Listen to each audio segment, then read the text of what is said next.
I want to talk about something that quietly ruins more lives than people realize. And it's not dramatic, it's this slow burning habit of people pleasing. Now, before you click away thinking, yeah, set boundaries, like I get it, just hang on a second because what I actually want to get into in this recording is why you do it, why people do it. Because that part is way more uncomfortable and way more interesting than, probably the advice you've already heard on this subject. People pleasing at its core is not kindness. And that's the thing that takes people off guard when I say it. Because pleasers, and I've been one and I still am one in certain situations, pleasers genuinely believe they're just being nice. They're accommodating, they're low maintenance. But what's actually happening is that you are constantly scanning the room. You're reading other people's moods, you're adjusting your behavior, you're softening your opinions, and you're shrinking yourself, not because you care so deeply about other people's feelings, but because you're terrified of what happens if they're upset with you. What happens if this person is upset with me? What happens if I do something that, upsets or bothers someone else? Like, thinking that way, that's not generosity. You aren't being generous. It's just self-protection wearing, a mask. It's self-protection wearing a very convincing costume, you could say. And the thing is, this is probably an uncomfortable statement. Maybe this makes you a bit uncomfortable. I know when I heard this for the first time, it kind of made me a bit uncomfortable, but people-pleasing and narcissism are more related than most people want to admit. We usually think of a narcissist as the loud, arrogant person who makes everything about them, but there is a quieter version. And the thing that connects people-pleasing to narcissism is, both are fundamentally about control. The narcissist controls through dominance, and the people pleaser controls through likability. Both are trying to manage how other people see them, how other people feel about them and treat them. The people pleaser just does it with a smile and, an attitude and an energy of don't worry about me. Whatever you want is fine. So you see how it works? You're not actually surrendering control. You're trying to engineer a specific outcome, which is this person will not be angry at me, will not leave me, will not think badly of me. That's manipulation. It's just softer than, we would normally think of it being. And I like to say this, and I am saying this, not to make you feel bad. I say it because once you see it, you can't unsee it. And that's actually where change starts. And keep in mind, everything that I'm talking about here is things that I'm trying to work on myself. Ever since I was young, I felt like I had, I definitely had more people-pleasing tendencies than I would like to admit. I'm getting better at it. I'm working on it. But, nobody's perfect. So let's dial back for a second and let's talk about where does this actually come from? Because nobody wakes up and decides to be a people pleaser. It usually gets baked in, I think, pretty early on. Maybe you grew up in a house where someone's mood was unpredictable. You had a parent who was calm one minute and furious the next minute, and you learned really fast your job was to manage that. Keep the peace, don't rock the boat, be easy, be good. That survival skill, which genuinely was used when you were 8, never got updated. You may be still running the same software, so to speak, at whatever age you are right now. And that software is running in the background in your relationships, at your workplace, in your friendships. And essentially, you're just trying to keep everyone's temperature regulated at the cost of your own. The kid who learned to be invisible so nobody got upset is now the adult who can't say no to their boss, or who over apologizes constantly, who says, I'm fine with whatever, when they are very clearly not fine with whatever.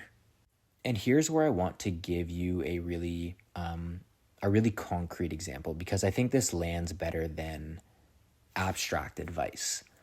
Imagine you're at work and your manager asks you to take on a project that's not really in your scope.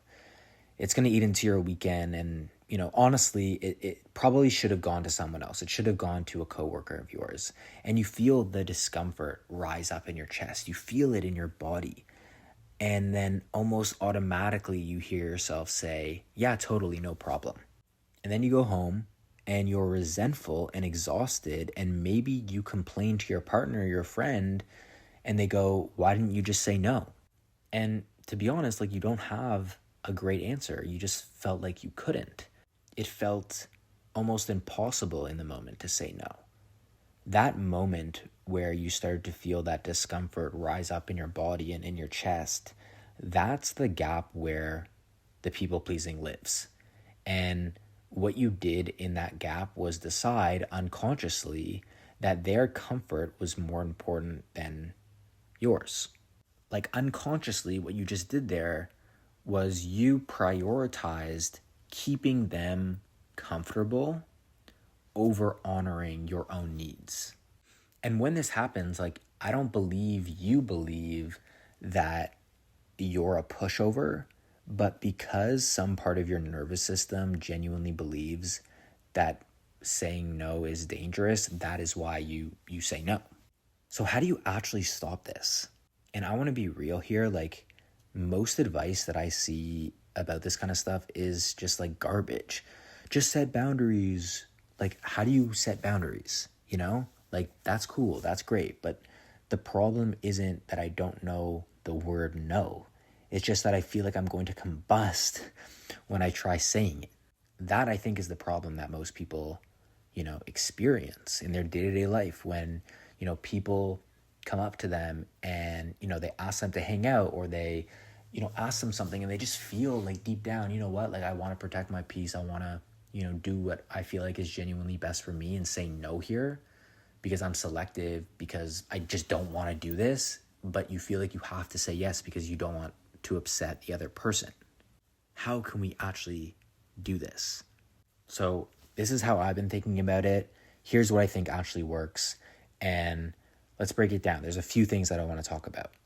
The first one is learning to sit in the discomfort of disappointing someone without immediately trying to fix it. Because, here's the thing. When you say no to someone, or you hold your stance, you hold a position, or you don't immediately, soothe someone's reaction to something you've said or done, there's this horrible few seconds where you don't know how they're going to respond. And most people pleasers cannot tolerate that gap, so they rush in to fill it. They over-explain themselves. They apologize. They take it back. They say, but I mean, it's fine either way, when it's not fine either way. And the actual work is learning that discomfort is not a signal that you did something wrong. It's just the feeling of doing something that is unfamiliar. Ultimately, I think this all boils down to presence. And I talk about presence all the time. If you listen to my content, I talk about presence all the time. But just being so present in your own skin, like being so present in the moment and comfortable in your own skin, I should say, will allow you to kind of exist in that gap without feeling the urge to fill in that gap, if that makes sense. I talk about meditation. Meditation is such an incredible tool because you don't, like, something I've noticed in my own life as I practice presence more consistently and like meditated more, is just like, you're so comfortable in your own skin. And when there is that awkward silence in conversations, you don't feel like you have to fill in the gaps. You allow presence to just be. You allow that space to just exist. The second thing is getting really honest about what it is you actually want. And this sounds obvious, but it's genuinely hard for people who have this tendency to people please because they've spent so long deferring to what other people want that they've kind of lost the thread of their own preferences.